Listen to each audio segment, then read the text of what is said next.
Hi everybody and welcome back to the Upside Down. I got to see Disney's Snow White in the 4DX movie theater experience, and I'm here to tell you if it's worth it in the format. Before I get started, please make me your 4DX guy by subscribing to my channel, liking this video, hitting that notification bell so you don't miss any more 4DX content from me. Really quickly, I thought the film was fine. I didn't love it.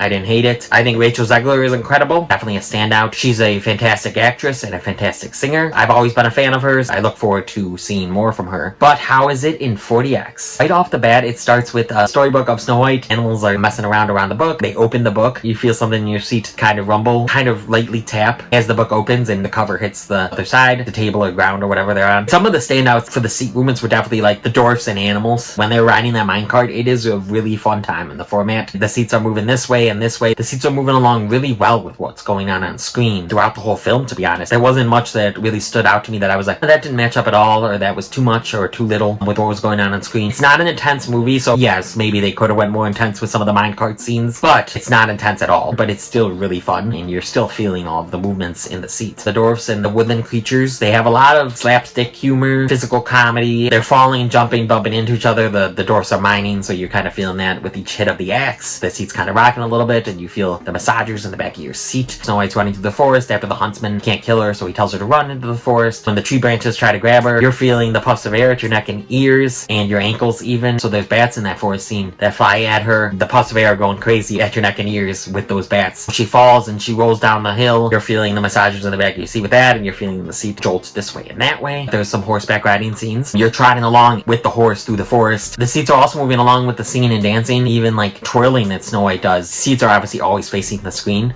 but the seat kind of moves like this with the twirling and the dancing. Water was used a handful of times. She falls into the river in that forest, and you get some drips down from the ceiling, sprays from the bars in front of you. There's a bar in front of you that shoots out air and mist, especially when someone like lands in the water, and then when they emerge from the water to the surface, especially if they do it really fast, they'll spray you from the back of the seat in front of you. Another fun aspect was Sneezy. When he sneezed, you either got puffs of air at your neck and ears, or from in front of you, the mist, or you got both. Maybe even some drips from the ceiling, depending on how big his sneeze was. I thought that was really cool. I'm glad they added that in on screen. They shoot up the water as they're going through the mines. You feel a little bit with that. I think that we felt it with, this is very small, but Snow White, she's mopping and she dumps the bucket of water. There's a snowish scene in the beginning. If you get snow in your auditorium, you'll probably get snow with that, but we got a little bit of water dripping down from the ceiling with some wind. Fog was used a handful of times. Fog was used more than I expected. Anytime the Evil Queen asked her mirror, which was a handful of times, she asked her mirror, who's the fairest of them all, smoke is around her as she's doing this. The fog in the auditorium shoots up. Nothing distracting. And anytime really she does magic, for the most part, like the poison apple scene when she's preparing that, there is some fog along with that. Wind wasn't used that much, but it was definitely used. They're riding the minecarts really fast, the horses going through the forest. You're feeling the wind in the auditorium. Some establishing shots. There's a scene when she comes up over a hill like she's in Sound of Music. You're getting the wind with that. I thought that was really well done. On the balcony of the castle, really high up, you're feeling that. The snowstorm towards the beginning, you're feeling that wind blow around in the auditorium. Nothing too much. Lights were used a few times. There's like the lightning storm a couple times. The lights on each side of the auditorium will also flash with that lightning. There was some small stuff that they did the lights with. I actually really thought it was cool. When the diamonds, sometimes if they glimmer on screen, the light will flash really quick. Such a small thing to think about. It's not like whenever the diamonds are on screen, but if they get a little light reflecting off the diamonds. Scent, I noticed a few times. There were participating theaters that actually got a pine magic forest scent for this film. I did not, but I know some theaters did get that pine magical forest scent. We had the same scent as always, so it's not too memorable, but I definitely noticed it, you know, with some of the forest stuff, the poison apple. So it was used well, and especially if you have different scents, I think you definitely will be more impressed with it than I ever am. Overall, would I recommend this in 4DX? It's tough, because I just thought the movie was fine. Most people are just thinking the movie's fine, or even less. Honestly, I could even see kids being bored at some parts, but I do think kids will get more of a kick out of this than some adults. Girls, especially, I think will resonate with some of these themes and messages. We all should be resonating with kindness and fairness. Fair, kind, brave, and true. We should all be resonating with that and really using that in our everyday lives. It's hard to say whether I would definitely recommend this because of the general consensus of the movie, but also because of the rising prices. It's almost $30 for non-unlimited members. However, separating the 4DX experience from the film and from the pricing, I think this is a fantastic 4DX experience. It matched up really well with what was going on screen. It was nothing too intense. I think this is a great introductory 4DX experience, whether that be for kids or adults trying it for the first time. I do recommend it in 4DX. Keep those prices and those reviews of the film in mind. mind. I'm always one for saying form your own opinion, but like obviously this is almost $30. See it at a matinee standard format if you want to form your own opinion on the film. I mean, don't listen to the majority all the time. Sometimes you could find you really like a film. Not a fantastic film, but I do think it's a fantastic 4DX experience. Have you seen Disney's live action Snow White in 4DX? What did you think of it in the format and just as a film?